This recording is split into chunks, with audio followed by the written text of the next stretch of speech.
or inequality should have in the process of getting to Viksit Bharat. And we will take questions from there. It's not a compulsion. If any of you want to pass up the first 3 minutes, that's fine. But I thought a statement of purpose would be ideal. And to follow the request, I decided to make one myself. So I'm starting with mine, if it is ready. Can we go with it? Okay. So what I have over here is a set of data. You can see it over here, and it is very familiar data. The only streamlined and much quoted data on inequality comes from Piketty and others. The paper was published in March of 2024, and they've done inequality studies for many countries. They just point out that for India itself, in 1951, the top 1% of the population had 11.5% of the national income. By the time we come to 2022, the top 1% accounts for 22.6%. If we can go to the next, it's 10%. Again, you'll see the same kind of increase in inequality. 1951, it's 36.7%. By the time we come to 22, the top 10% account for almost 58% of the national income. The middle 40 is the one that is lost. In 1951, they account for almost their own size, 40 to 43% of the national income, but it falls to 27% by the time we come to 2022. And likewise, the bottom 50% have also lost, originally 20.6% at the time of independence, falling to 15%. I can also quickly go through the same data source on the share of wealth, which is way more skewed because wealth obviously accumulates from over time. And therefore, in 61, here the data that Piketty gives, Piketty and others, that's Piketty, Chancel, Bharti, everyone. In 61, they account for about 13% of the wealth, the top 1%.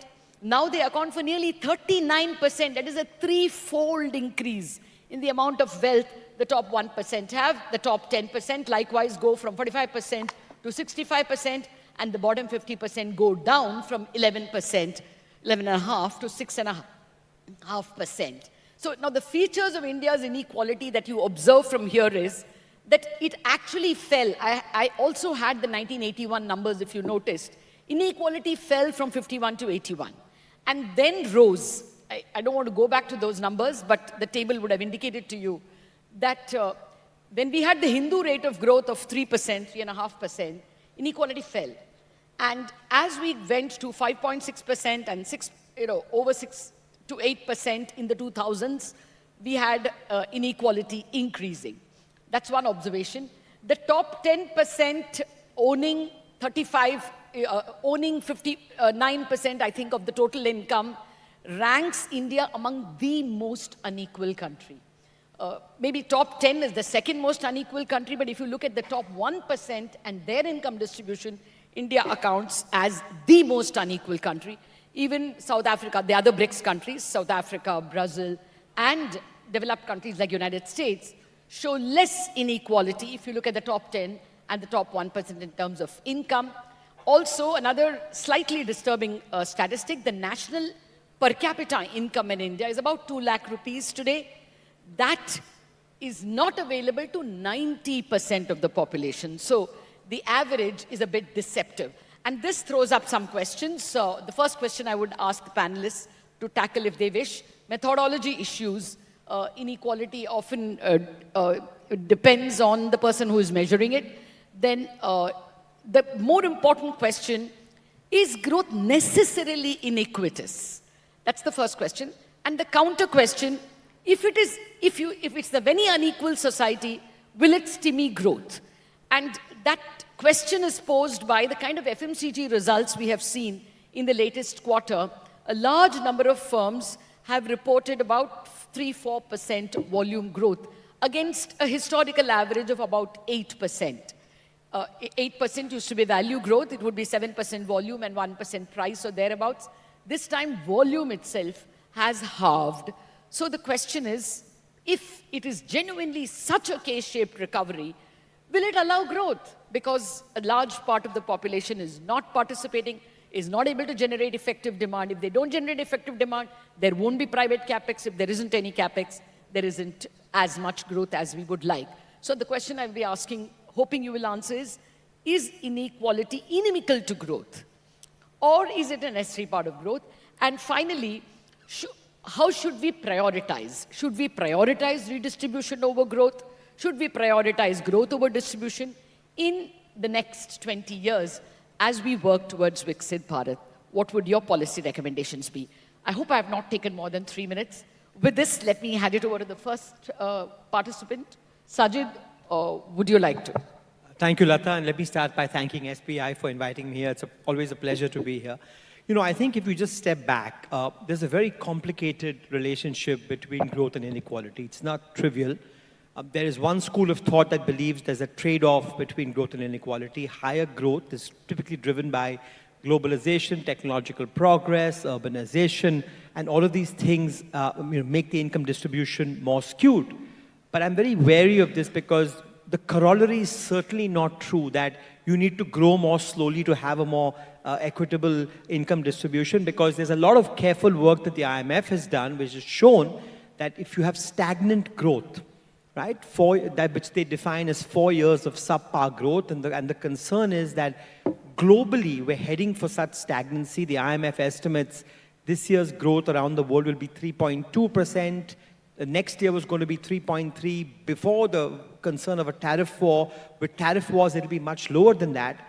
And growth going forward over the next decade could well be below the 3.8% that the world achieved in the last 25 years. And the concern is when you have stagnant growth, you get more structural unemployment, which increases income inequality, and you have less resources, less fiscal firepower to try and mitigate that. Then there's the other part of the causation, which is, does high income inequality depress growth? And again, a careful reading of the evidence suggests possibly yes, again under specified conditions, because what it does is it depresses equality of opportunity. And what you find is that in cases where intergenerational mobility is not high, what high income inequality does is to reduce human capital augmentation, accumulation at the bottom of the pyramid, which then hurts growth down the line. So my point is, it's a very complicated literature between which way does the causality run? Is it growth to inequality, inequality to growth? Is there a trade-off? I actually think a more useful policy question, which is what you are getting to, is not to talk about growth and inequality, because I think from India's experience, none of us believe we should go back to the era of 3 or 4% growth, right? Is to ask about the share of capital versus labor. Because your question about does growth necessarily have to be inequitous, and the answer is a resounding no. The concern that the world has seen over the last 30 years is the share of capital has been rising monotonically, and the share of labor has been coming down. So as we've seen technological progress, more and more output has been appropriated by capital and less by labor. And so the real policy question is, how does, in this rapidly changing world where we're going to have more AI and more technological progress, you can't stop that, right? How does one make labor a more attractive factor of production? That, I think, is the relevant policy question. And that means the good old-fashioned stuff, sometimes boring but really important: investments in health, investments in education, investments in skilling, reforms that make labor more attractive factor of production. If one can do that and get what is more labor-intensive growth, then you can have high growth without higher income inequality. So I think that is the key for policymakers around the world, whether you're in the US or India. How do we make growth more labor-intensive, which is not easy in a world with rapid technological progress? I'll end with one final point. Everybody is obsessed with in-country income inequality. What we're forgetting is until the pandemic, inequality across countries over the last 40 years fell very sharply. And it fell sharply precisely because even as income inequality in the US rose sharply, countries like India and China did very well for the last 30 years. So if you draw a global distribution of income, what you actually see is income inequality has reduced. And the reason I'm saying this is because key to that narrowing of inter-country income inequality was globalization, was trade liberalization, and some of the very tenets that are now on the cusp of being challenged by the US. So I'll just end by saying, for me, the right question is, around the world and in India, how do we make growth more labor-intensive? And how do we make labor a more attractive factor of production? What are the reforms required for that in a world in which technological progress is going to continue ad nauseum? That's two excellent questions that you have put on the table. Sajjid, I think we would concentrate more on labor-intensive development because inter-country is not our point, except that we want a bigger share of the global trade. But that question for later. Professor Ram Singh, your initial thoughts, sir, in terms of how we should approach this problem. Thank you, Latha. I want to start by thanking the SBI for having me on this panel. And I also want to thank you, Latha, for laying very exciting and provocative foundations or conceptual framework for this panel. So when I think of inclusive growth, I think we need to think beyond the issue of inequality purely in terms of income or purely in terms of wealth. We also need to think of what is happening to consumption levels. It's the consumption levels that determine welfare at individual level for lay Indian. These are the consumption levels that play a very important role in making health and education and also other enabling factors accessible. We also need to think of the issue of poverty. Now, it is possible that a country, an economy can grow with inequality at the same time reducing poverty significantly.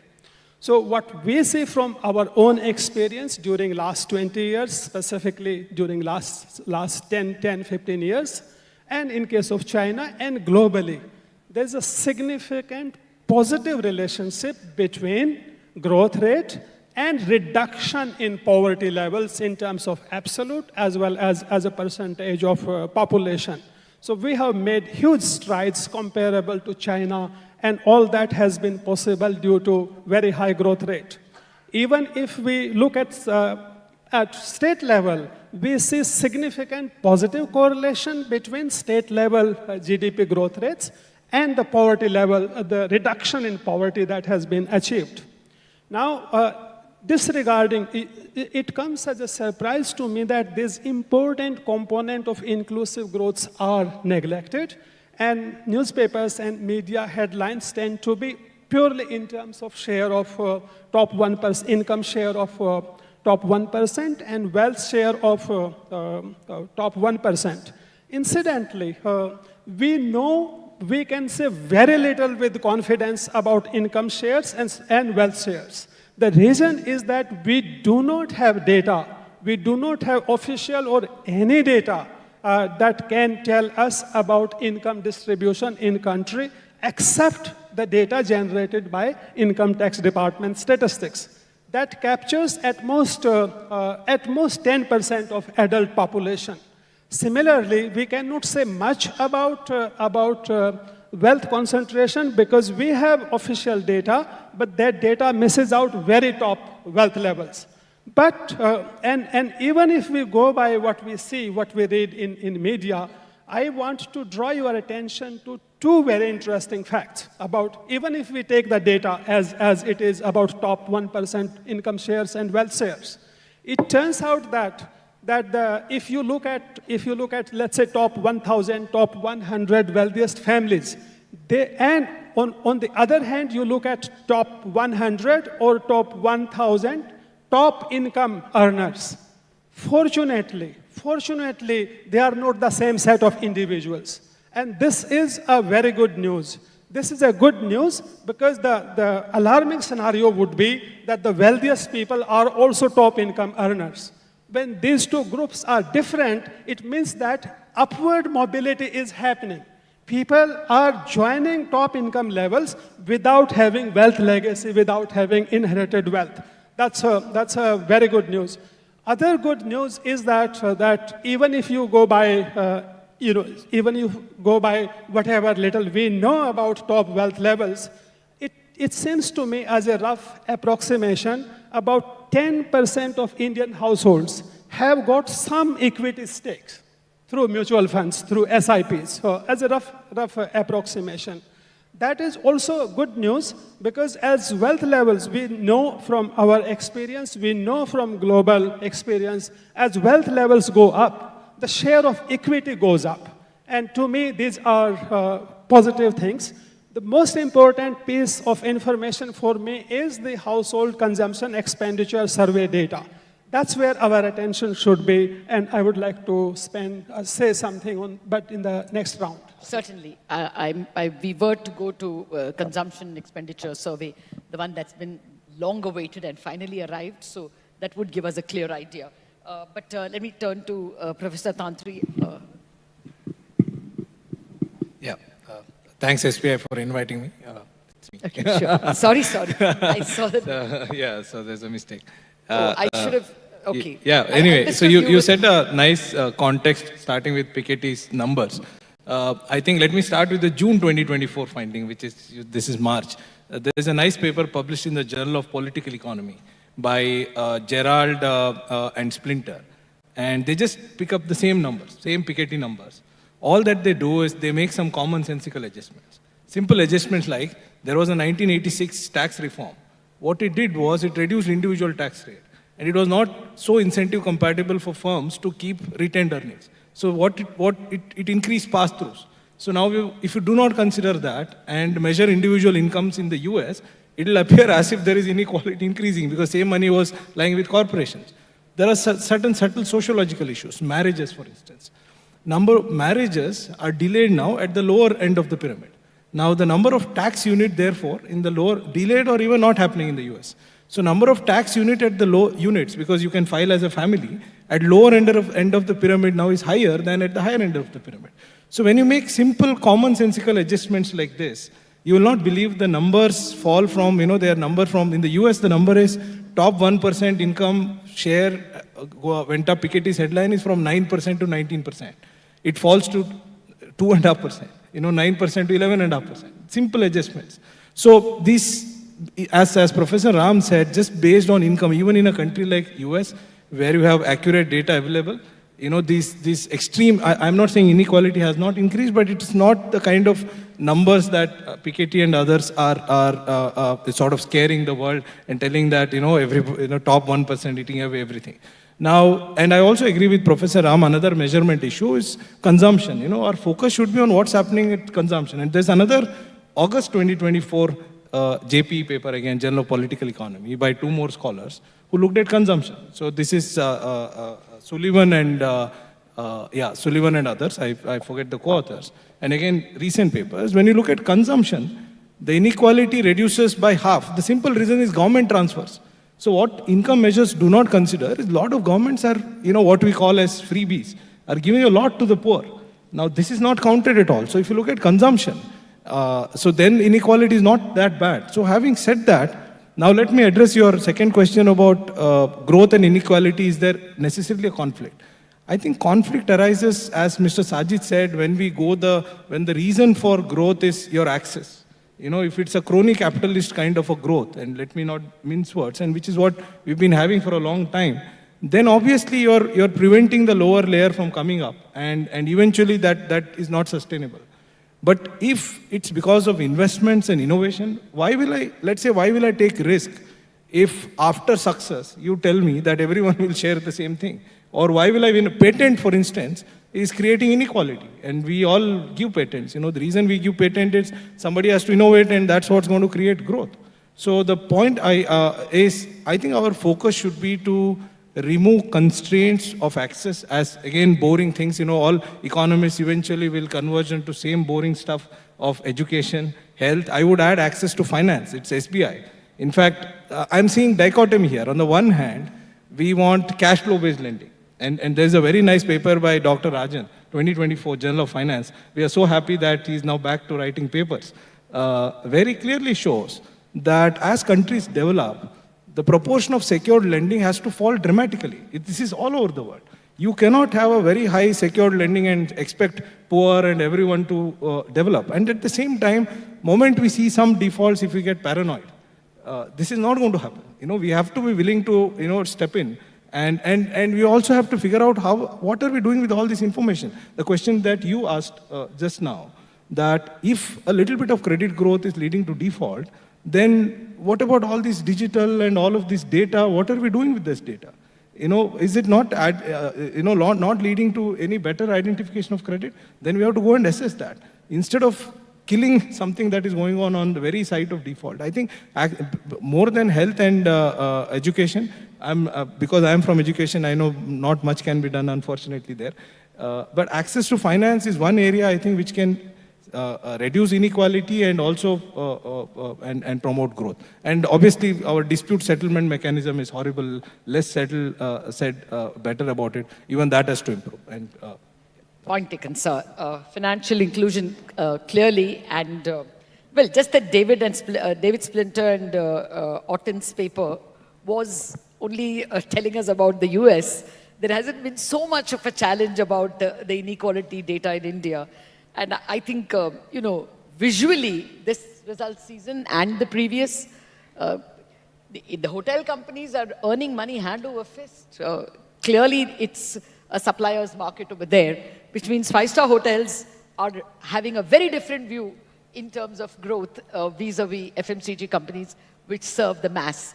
So, I mean, somewhere the K-shaped is coming back to us. My sincere apologies to Professor Chandrashekhar. I understood you were Professor Tantri because I was looking at that board. But I must say that Professor Chandrasekhar's paper, work on urbanization, on spatial distribution and spatial inequality is seminal, and I'm waiting to hear. So I'm going to go back to what Sajjid said. One, he said that average incomes around the world increased, so world inequality declined. But if you really worry about inequality, it also makes sense to look at the median. So for me, if there is one metric that I would actually track to understand whether growth is inclusive or not, is that whether first of all, we have the periodic labor force survey being done every year. So we do have a decent enough idea of what household earnings look like and what's the extent of inequality. The metric that I track is a very simple metric. I look at I arrange households in increasing order of income in the periodic labor force survey. I look at what did the median household, what was its growth rate. If everybody below the median should at least grow at the same rate as the median because their base is lower. If this is the situation, then I would say that, look, I'm not too worried about inequality. And what did you find in your research? It's not true that everybody below the median grows at the same rate as the median. So that's a small problem. But I'll tell you what we have to do. So agreed, we have not done the census, but we have other data sets, the Mission Antyodaya data set. So there are 900 million people in rural India today, plus minus. Out of 900 million, 350 million rural individuals live in villages with less than 2,000 population. 300 to 350 million live in villages with less than 2,000 population. Take urban India. Let's peg urban India's population at around 500 million. 150 million live in towns with less than 1 lakh population. So you have a situation where 350 million small villages in rural India and 150 million in urban India living in towns with less than 1 lakh population. We really don't talk about this segment at all. We talk about rural India as one homogeneous thing. Even when we talk about labor, we really don't make a distinction between large villages and small villages. To address the data issue, I think state governments have to get more proactive in terms of collecting that kind of data. And at the end of the day, I'm sure we are not here only to give a problem statement. If there's one intervention that we really need to do to address inequality, it's mobility. In Haryana, 40% of the earnings of the rural households, of those households which are not engaged in cultivation, comes from working in the urban. In Tamil Nadu, 45% of the earnings of the rural households comes by the person commuting from rural to urban every day. So for me, investment in roads is very important where people are able to access the urban labor markets without having to migrate or without incurring transport costs, huge transport costs. So for me, there are two things. How are you going to integrate the 350 million people in rural India living in stand-alone villages of 2,000? You have gram panchayats of 2,000 population. These panchayats are not really fiscally viable. So the point is, how do you basically focus on this 450 million? That's the question for me, more than about inequality and growth. So we speak about income inequality, consumption inequality, wealth inequality. For me, start worrying about where people live in India. That's my first point. Thank you. Okay. I think that's an excellent point of view in terms of just shifting the gaze away from this table that I drew for you, top 1% and 10%, and look at it geographically in terms of villages with under 2,000, towns with under 1 lakh, and how to distribute. Since Soumya is going to be the gracious host, Sajjid, if you want to reply to what Professor Chandrashekhar raised, and I could go to Soumya after that. I didn't contradict him. No, Complimenting. complimenting. And I completely agree with Professor Chandrashekhar. All I'll say is that what I meant is from the global inequality distribution, that stops before the pandemic, and I think the pandemic's had an impact around the world.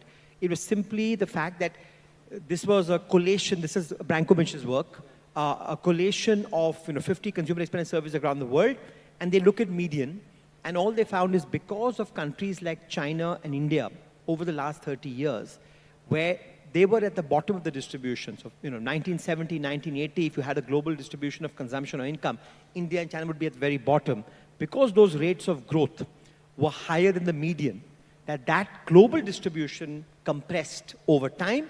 But Professor is exactly right. In-country inequality increased, but cross-country inequality decreased. And the Thiel index, so the Gini coefficient is inadequate to do this. The Thiel index, you can decompose this. That income inequality within countries went up in the last 30, 40 years, but across countries came down. And I'm only making this because we're sitting at a point where 3 months from now, we may be in a global trade war, and the global order as we know it may be completely upended, and that will have a huge impact on the global south, on Asia, on India. But I just want to reinforce the fundamental point. I think all of us agree that ultimately this comes down to increasing the equality of opportunity at the bottom of the pyramid. And that goes back to the old boring stuff, right? And crucial stuff. I'm using boring as a provocative word. Education, right? Scaling. How do you make labor more attractive? It comes back to the nuts and bolts. How do you improve them to access urban labor markets? How do you increase infrastructure improvements? How do you ensure that after laws that are meant to protect labor, that are hurt labor, that once you adjust for that productivity of labor, whether wages are competitive? And my only sense is the fact that growth around the world has become increasingly capital intensive suggests that entrepreneurs are voting with their feet, and labor is not seen to be a very attractive factor of production, and AI will simply accentuate these fault lines. We'll come to that point a little later. Soumya has to have his say. Soumya, the journey so far is what you want to speak about, or the journey hereafter? You're the boss. No, I think I will just elaborate on some few points which my speakers said. First, the point regarding the Chandra's point on this rural-urban. Let me tell you an interesting facet today in Indian. As we travel across states for these FC1, we find that most states, almost all of these states, including the developed states, are now don't want to get urbanized. Because their idea is that just since if we get urbanized, we have to pay higher property taxes, so it's better to stay rural. So the percentage of rural population or the rural bodies going to urban local bodies is actually declining over the last 5 to 10 years. And the reason is that the taxes in urban areas are much higher. So that's the first thing. So this explains the points of mobility. And the second point, what is another important, is that we are all talking about this inequality. But if you look into the distribution of the tax devolution across states, from the first Finance Commission till the 15th Finance Commission, there is a debate on equity and efficiency. So that's the debate which basically has exploded in recently in terms of some of the states saying that our share may have declined, other states' share may have gone up. But that's basically the distinction that how unequal, how much you are going to compensate a state which is lagging behind. So that's basically the equity part, and the efficiency part. If a state is more tax efficient, why can't it be rewarded? So this distinction of this inequality debate, I think, stems much earlier than what today in terms of this equity efficiency debate in the tax evolution. Finally, I think the point which Ram mentioned in terms of consumption inequality, I think equality is not only about income. Equality is also about access. Go to a state like Rajasthan. 1% in Rajasthan, the problem of water scarcity is significant. I think only 1% or 2% of the population has access to good water. So is that not an inequality? Has it been built into an inequality model which we are working on? So at the end of the day, if we are talking about inequality, we should not talk about income inequality. We should also talk about this access to these resources, which some of the states are significantly deprived. And I think some of the programs which the government is running are trying to address them. Unfortunately, I think there has not been any significant work of integrating into an inequality model to understand what could be a larger picture. But my sense that the discussion should also encompass all these other basic things which those at the bottom of pyramid needs. Oh, truly spoken like a Finance Commission member, Soumya. I can see that you are already battling problems of growth versus inequality within the Finance Commission. But let's broaden the gamut. Yeah, Professor Singh, you want to add something? Yes, so what comes out of this discussion is that to have meaningful understanding of the state of welfare of Indians across income and strata, and also to have a meaningful understanding of inequalities, given the data limitations, we need to watch for as many data sources as possible. 2 points, what Professor Chandrashekhar said, and Dr. Ghosh pointed out. I want to add one useful piece of information is whether how much of rural-urban migration is happening, not on permanent basis, not on weekly or monthly basis, on daily basis. People traveling to urban areas for work. One good indicator of this is the ownership of two-wheelers in rural areas, and that has significantly gone up. The bottom of pyramid in rural areas, it has gone up, ownership of vehicles. It is a good indicator that people are it's a good indicator in the sense that, they are going beyond agriculture to earn their livelihood, income, but more importantly, it is a source of, it is an asset ownership. That's a very good sign. Other useful data is the nightlight data picked up on the paved surface. That includes roads under Prime Minister Gram Sadak Yojana, but also all sorts of paved surfaces. And what we notice is really fascinating things, that the paved surface area is increasing everywhere, but its rate of growth is high in relatively backward areas like Eastern UP, like Rajasthan, like Madhya Pradesh. So the pockets that have been traditionally least developed or slow developing, they seem to be picking up. It also is a good indicator of growth in asset ownership in these pockets. Fair point, sir. I think the Pradhan Mantri Gram Sadak Yojana is one of the less sung, but a program that has done reasonably well in terms of access. Well, just harking back to my public administration class, one of the quotes or anecdotes we were told is that the government of India in 1947 or 1950, when before the first plan was drawn, actually invited Paul Appleby, the public administrationist from the United Kingdom, to advise on, what should be the priorities. And apparently, Paul Appleby, after traveling India, told the Nehru government that you don't get into education and, production and stuff like that. Concentrate on three things: roads, water, and rail. Just connect the whole country with roads, rail, and water, and provide water. And the people on their own will, find ways to develop commerce. That was the anecdote we were told. We leave it at that, but the message perhaps rings true even today. But let me take one by one the points that you all have made to check how implementable it is. Let me start with this labor-intensive factories or labor-intensive manufacturing and services. Again, harking back to when I was in college, Brahmananda's wage goods theory said the same thing. And we are saying it again. Sajjid, since you raised it, how implementable is it?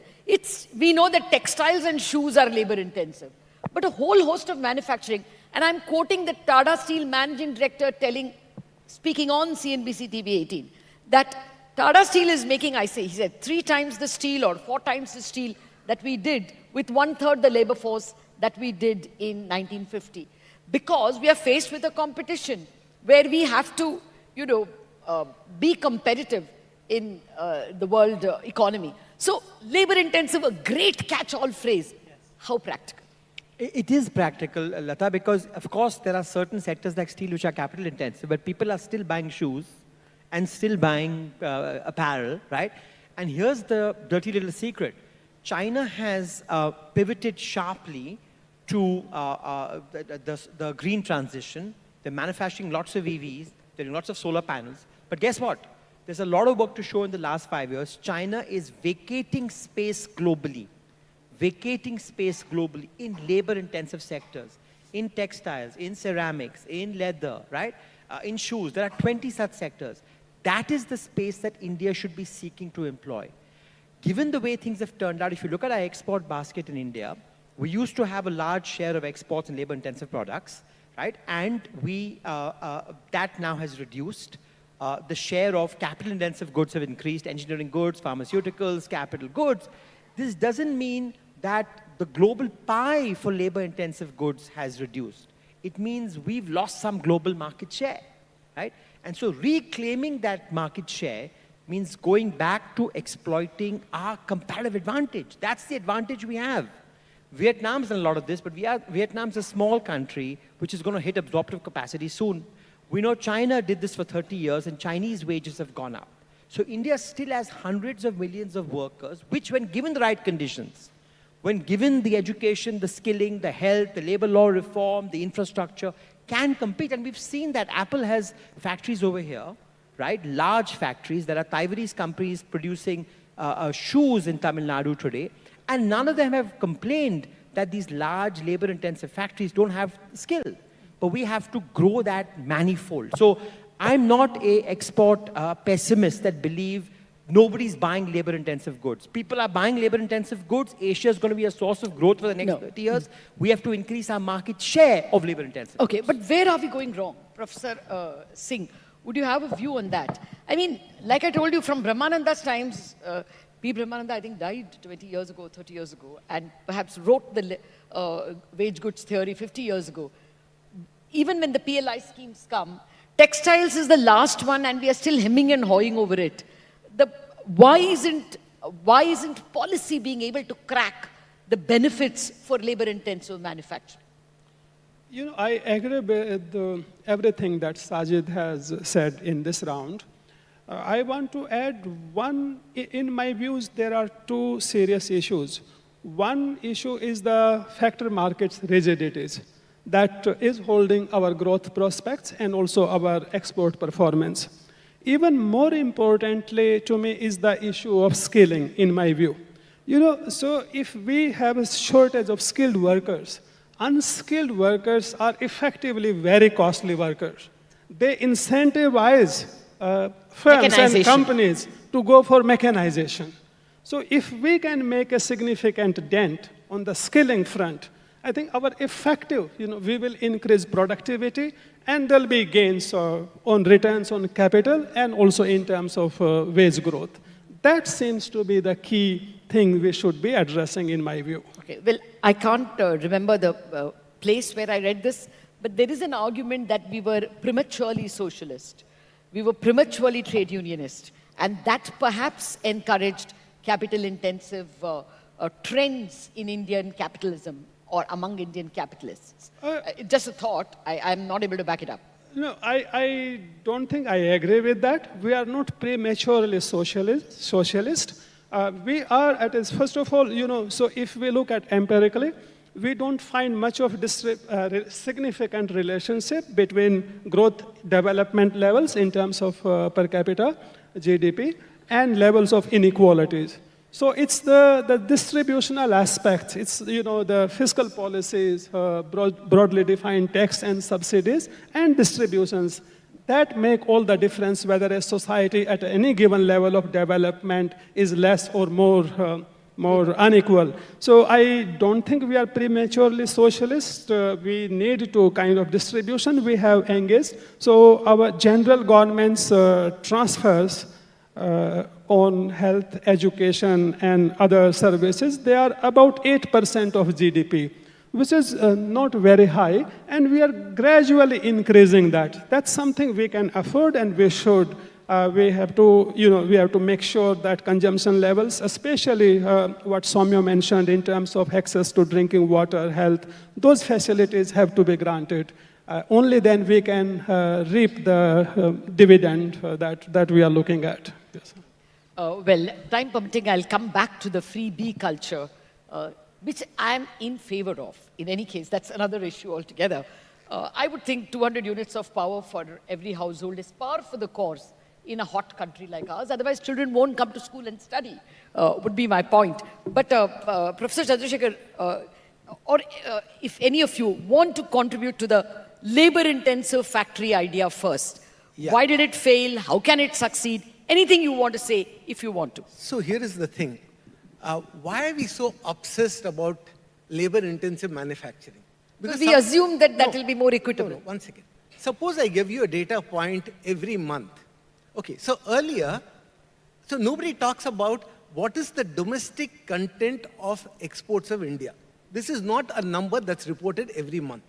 So when we exported automobiles, it was pretty much 90% domestic content.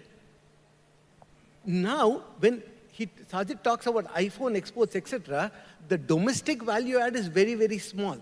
Now, imagine if we started reporting this particular data every month. What's the domestic value add of India's exports? Let it be a small number. Let it be only 2%, 3%. Let's play the volumes game. That's what China did. So we have to look, we are having a conversation based on what metric is available. Whereas we should be bringing out better metrics on what's the value add in exports. We have no idea in terms of service sector exports at a granular level.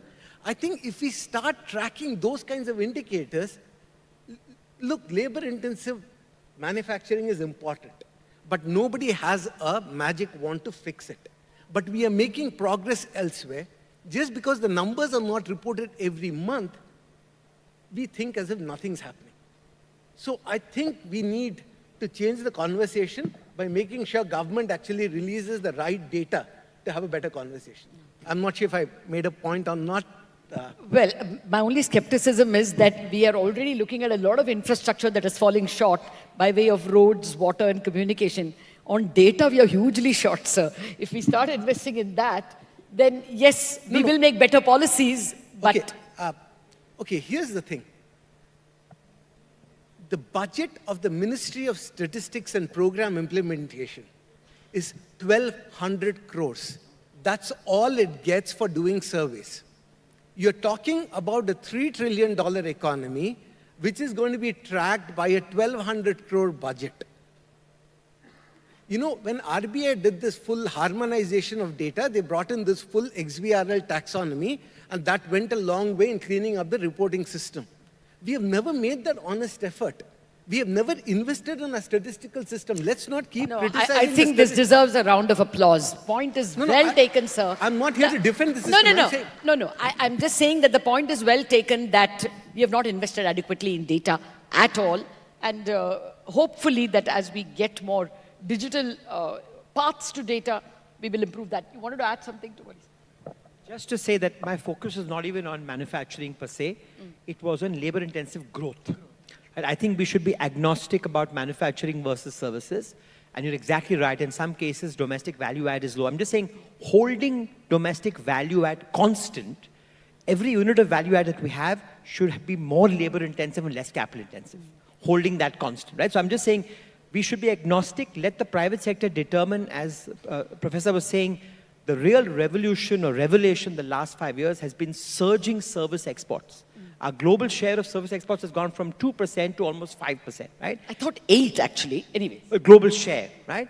And there's still a lot of white-collar jobs. The question is, that is still 10, 15 million, 20 million if you use the definition expansively in a labor force of 450 million. So my simple point is that whatever output we produce, whether it's services or manufacturing, it should be more labor-intensive, less capital-intensive, which requires certain prerequisites that Professor Ram Singh had mentioned as well. Would anybody want to, I mean, Yeah, can so- policy on the- nudge in this direction? See, on the labor point, what Gary Kasparov did offer some hope. So what he did was, we reached a stage where machines started beating the best players. Vishwanath Anand lost. Then he tried a combination man and machine versus machine. That is unbeatable. And there's a recent... Sorry, come again, man and machine versus machine. Versus machine. Now, people have applied it in the real world, in lending context. There's a Journal of Financial Economics paper, again 2024. I forget the name of authors. What they find is a fintech lending versus fintech plus officer. Fintech plus officer significantly outperforms just the fintech. So this gives us hope that even with this, even next with AI, there is some role for human beings, at least as of now. So, but then are we skilled enough, as Sajjid said, to take on those roles? Obviously, the old skills will not be sufficient. Yeah. So I think a combination, there is still scope for labor to add value to, at least as of now, technologies as of now. Okay. Well, I wanted everyone's views on AI as well, and whether we are actually going to head towards a way more unequal tomorrow than even today because of AI. But before that, Soumya, I just wanted your views on whether we've just in the last few years turned even more unequal because of the very ubiquitously used K-shaped recovery. And, like I was pointing out to you, 5-star hotels are reporting excellent results, and mass consumption FMCG companies are complaining about falling urban demand and stagnating rural demand, or barely recovering rural demand. So have we just, over the last few years, become a little more iniquitous? No, I actually don't agree to this view of this being more equal. I am not saying there is inequality in income, but and if you look into these PLFS data, which we track very closely, and if you try to estimate the inequality coefficient, that actually has not increased significantly. So that actually has declined. So from that point of view, I don't agree fully with the view that there has been a significant deterioration. My point is twofold over here. First is that we don't have an encompassing estimate of inequality. It could be anything. It could be consumption, it could be water inequality, it could be land inequality, it could be income inequality, as we are estimating. And the second point, which I would like to mention in this inequality context, is that I think the policy responses. I think how the policies, for example, I'll give you an example of one data. The government of India is running the Jal Jeevan mission. So out of 34 states, 11 states have achieved 100% target. Now, wherever these states, they have achieved this target, if you estimate these women labor force participation rate on those states, you will actually find they have increased significantly. Why they have increased? Because they have been freed from those traveling miles and miles in a state like Rajasthan to get water, so that has increased. So, and now they have got into, I'm just trying to come to that, now they have got into agriculture. So that's why we'll find that the share of agriculture, women in agriculture has actually gone up, and that is an unpaid laborer, which is the debate all about. But does this mean that we have become more unequal? Because these women are actually now getting the benefits of better water facility in their household. So how do we measure this? How do we talk about that? So my sense is that we need to have a holistic measure, and there should be, at the end of the day, these things should be taken into consideration to understand how we have moved. And I am not saying there is no inequality. Yes, there is inequality, but there should be a holistic discussion on this, on the social aspects which we are providing. Yeah. Yes, sir. Professor Tantri. Point on this, because policymakers, let me play the role of opposition here. One of the things a lot of people miss with our COVID policy, we are great while we did not throw money at the problem. But there is one phenomena that doesn't come in policy debate, which Oliver Blanchard and others have highlighted, this idea of hysteresis. If a segment in our monetary policy and all of that, we assume that if somebody is unemployed, and once you reduce rates, once you're back to natural rate of unemployment, that guy will come and work. The problem is if a section of the population remains unemployed for a longer period of time, be it because of any other intervention, then when they come back, their productivity will not be as high as before. The natural rate itself starts falling. So this hysteresis, we have to, I don't know whether that can explain your FMCG versus five-star hotel, but we have to look into when we keep rates longer. I hear RBI and others talking about it as if once they reduce rate, everything will be normal. The evidence is that every time you keep forcibly, if you keep a level of unemployment below monetary policies forcibly, but COVID is not forcibly, I get it. But then when they recover, those who suffered a lot will not come back as strongly, even when it is free. That can explain, this is hysteresis. Policymakers have to look at it. That could be, that can explain your anecdote. Okay, the K-shaped recovery, you mean? Well, from what I heard, it was more because of COVID. The elongated period of layoffs happened because of COVID, and that did result when the in Pani Puri higher, maker comes in lower back after productivity that, when labor returned. Yeah. A lot of construction companies complained. Yeah, the same Pani Puri guy, when he comes back, because he's not done it for a year, it's not going to be that tasty. So marginal product, you pay based on marginal product, so you pay less, income will go down. So consumption will go down. That's the idea of hysteresis. Okay, well, fair point. We have to now come to policy prescriptions for the next 20. But may I quickly respond to your claim that inequalities, whether they have increased or not? Yeah. Has it become So we don't have data supporting that inequalities have increased. I want to take you through, want you to go back to the slides you put out. So if you look at share of top 1% income shares, so from 2007 onward, so the share has hovered around 20%. The last data point you had, 22.6. It has, and during last 5 years, that's your focus, you would see that it has kind of flattened out, going by your numbers, I'm saying. And also want to remind you that these are pre-taxed income levels. These are not post-tax. So if you factor in post-tax, effective take-home income levels, they would be level downs, and also slope would be flat, if not downward sloping. So at the top, we don't have the share going up. The other macro indicator is looking at the capital versus labor shares. There also, we don't have any significant changes except for the COVID years. And there seems to be stability. I'm not saying that we are equal society. We are not. But there's no evidence to suggest that inequalities are going up. If you look at consumption levels, again, we see that the bottom of the pyramid is catching up at a rate that is faster than what we see at upper consumption levels. Okay. And all of you are agreeable with this proposition or this observation? Because I found a lot of opposition to this view that post-COVID, the societies everywhere became actually more unequal, not just... These are data I have cited. And let me then give you one more piece of information about MSMEs, where this K-shaped recovery issues came up prominently. If you look at their GST contributions, there also we don't see that it has come down. So even if you look at the small enterprises, their share, their contribution to in terms of GST collected, we don't see K-shaped recovery. So no, it should have actually increased because we formalized the economy. It is going up. Yeah. Any additional point? While I agree things are not that bad, but I don't share that kind of a rosy view that things are post-COVID things haven't been bad for people. Some of these, as I said, these statistics, right? When things get peer-reviewed, you realize, as I said with the Piketty paper, definitions change. Things when we ECLGS, for instance, I saw a number that ECLGS default rates were very low. Now I worry, why should it be low? It cannot be lower than the normal loan. If ECLGS default rate is lower than normal loan, what's going on?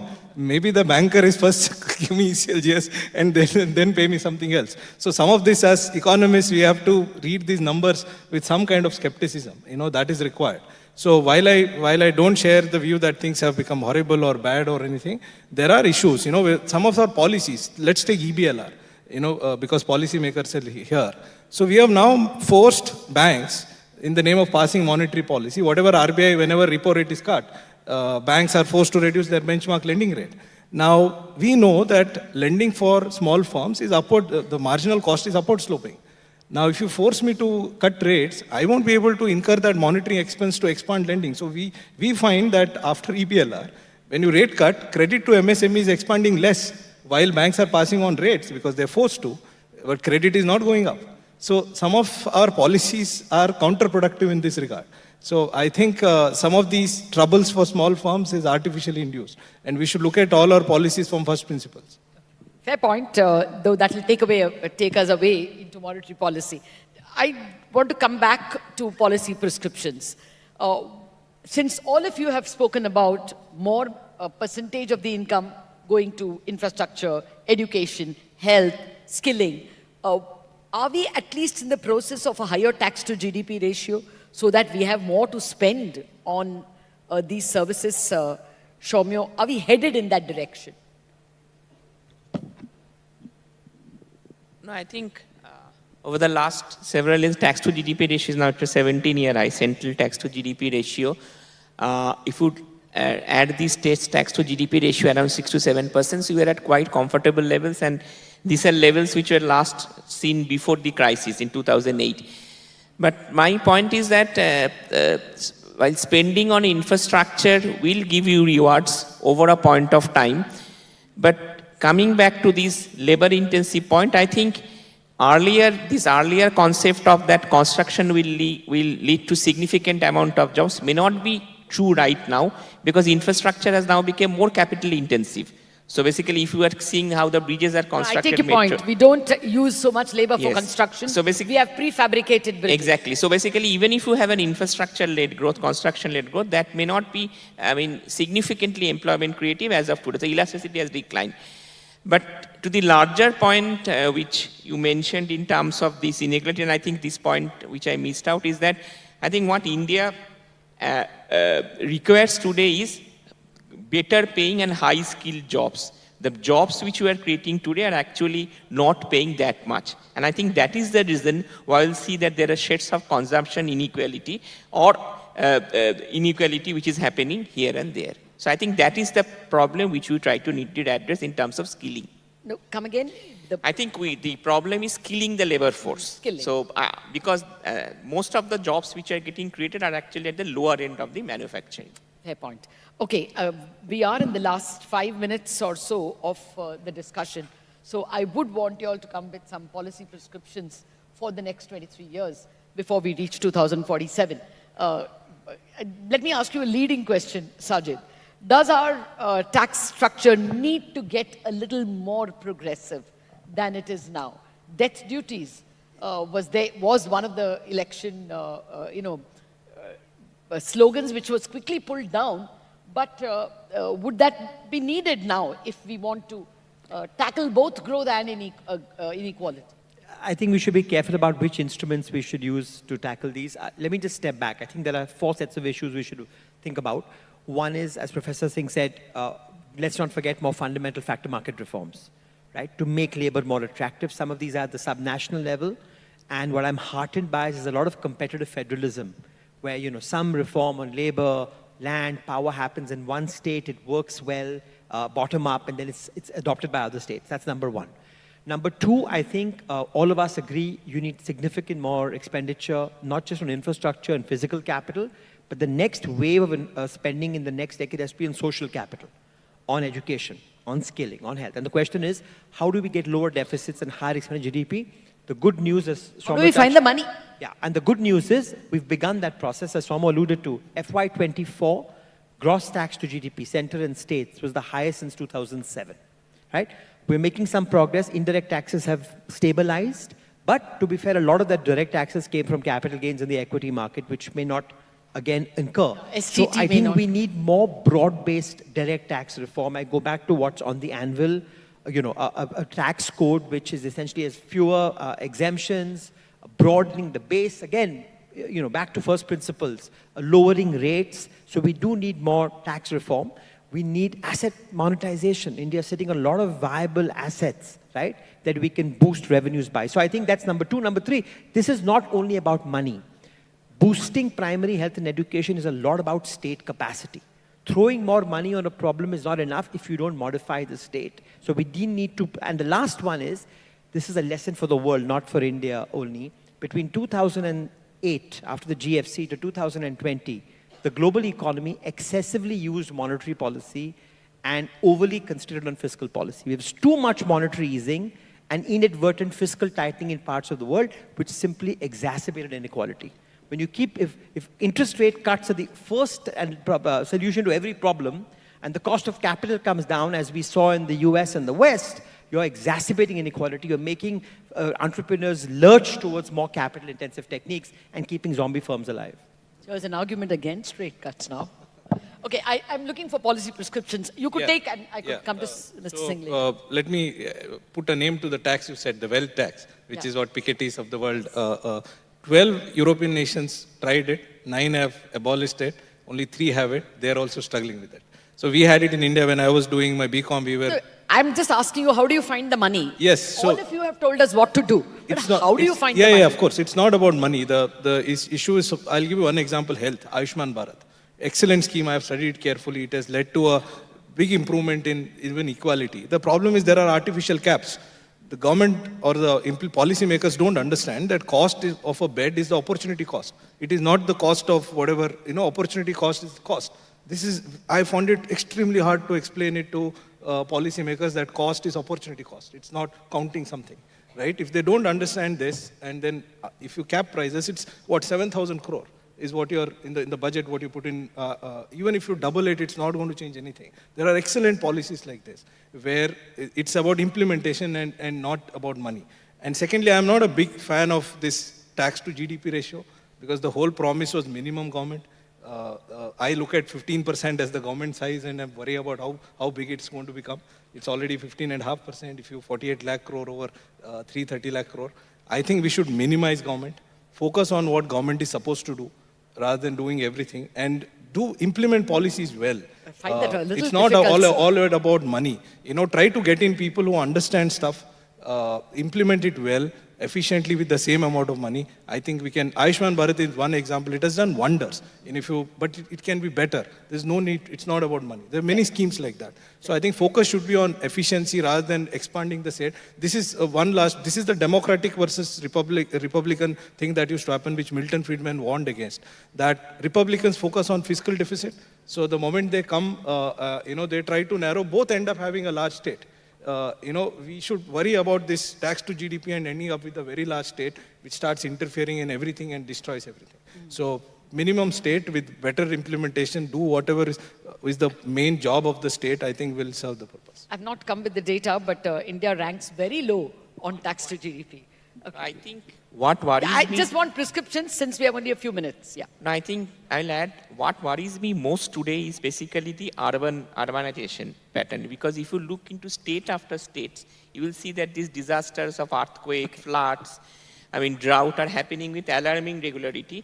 And every time we are caught on guard. I think at some point of time, this is going to haunt us even more. So over the next 20-25 years, if the objective is to get into a developed economy, I think some amount of service delivery of these urban services is absolutely imperative for us. I think today there are examples of very good property tax, for example, implementation in some of the states. I think some of the states can emulate, and there should be at least some pricing of these basic services are urban, so that that could be provided. And I think that is going to be one of the biggest challenges for us if we, as cities continue to grow. Fair point. Professor Chandrashekhar, anything by way of prescription? 1 minute only. Just 2 sentences. Yeah. 1993, I go to study in Delhi school. A person by the name Professor Suresh Tendulkar, the first lecture he gives in economic development and planning in India, he said, till the 6th plan, we said, we can redistribute without growing. He said, we made a mistake. You grow you can support all the programs. So the thing is, we got to grow. Things will fall into place. And I completely agreed with Sajjid, saying that it's about building state capacity, doing things right. So for me, growth, we have to grow. Money will come. And we should not be using the word freebies. It's our responsibility to ensure that the fundamental rights and directive principles are actually fulfilled. Growth will ensure that. That's what I learned in 1995. It's still true in 2024. I think that's so beautifully phrased that I think we should end on this note. That let's go for growth, and perhaps a lot of the inequality issues will be sorted out, but they don't get sorted out on their own. The emphasis should be on infrastructure. Dr. Singh wants the last word. Okay, just that I happen to be the last. So I want to add 2 points to what has been said already. And these 2 points is that we need to reduce market frictions in agriculture. We need to make more and more crops and fruits and vegetables and lentils and edible oils more accessible. The distance and the friction between buyer and seller farmers, we need to reduce that. Our experience is that whenever markets have worked better in agriculture, it has led to reduced inequalities and has made our food basket healthier. Second is, the second suggestion is that we need to improve access to credit to finance for MSMEs, along with improving state capacities and increasing the tax base, expanding the tax base. Thank you. The satisfaction is that most of the policy prescriptions that you are giving is something the government is at, Ayushman Bharat, or farm reforms, or labor-intensive, PLI for textiles. The government is already at it, and go for growth, yes, it is speaking about it. We just have to do it better. Thank you very much, Sajjid, Professor Singh, Professor Chandrashekhar, Professor Tantri, and Soumya for an enriching discussion. Thank you, panelists, and thank you, Latha, for such an engaging discussion. Request you all to kindly remain on stage, and I request back the Chairman of SBI, Mr. C.S. Shetty, to kindly come on stage and give away a token of appreciation.